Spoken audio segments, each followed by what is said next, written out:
The Iraqi army is preparing for a major battle to retake Mosul from the Islamic State. The fighting could cause an even worse humanitarian crisis for a region already at a breaking point. Christian refugees who fled ISIS just want the radical Islamic army defeated so they can return home. Gary Lane has the story from northern Iraq.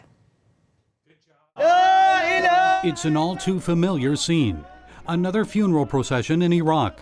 This one for victims of a car bombing in a bustling commercial district of Baghdad.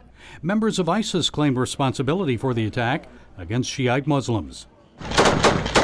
It comes as ISIS feels the heat, desperate to regain lost ground in both Iraq and Syria. Earlier this year, Iraqi forces recaptured Ramadi and Fallujah, and now the stage is set for a military assault on Mosul, the ISIS capital city in Iraq. President Obama recently sent additional U.S. troops to an airbase near Mosul, and the French have deployed heavy artillery in northern Iraq.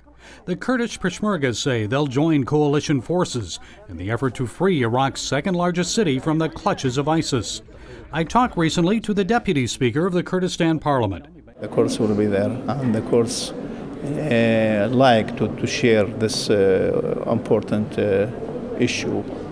And we are neighbor to Mosul, and this ISIS and the terrorist group, they never belong to this area. They will defeat as soon as possible.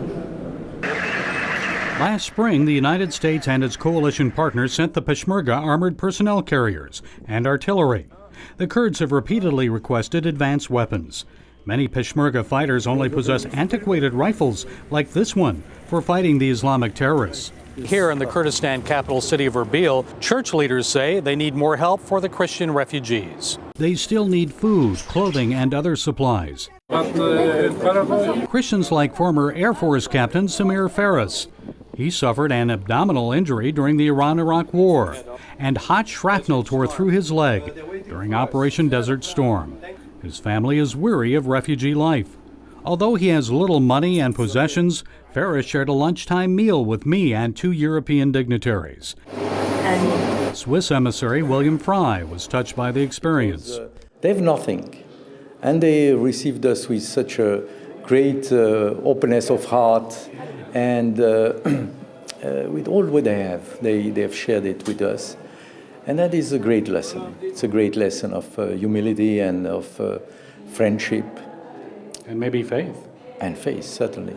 While conditions are now much better than they were 2 years ago when many of these Christians first arrived in Erbil, life is still difficult. They have more privacy now. They're not living in tents. They're living in one-room apartments. We and a huge number of other refugees lived outside in tents. We had no privacy.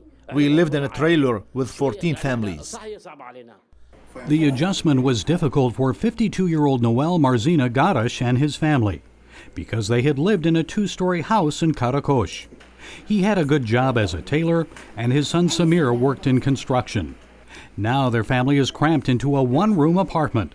Both men are unemployed and dependent on others for help. As another winter approaches, these faithful Iraqi Christians are hoping that Daesh, ISIS, will soon be defeated so they may return home. And while they'll have little to go back to, they remain faithful that God will provide. Our situation has not affected our trust in God. Even though we've lost everything, we will rebuild our lives. Gary Lane, CBN News, Erbil, Iraq.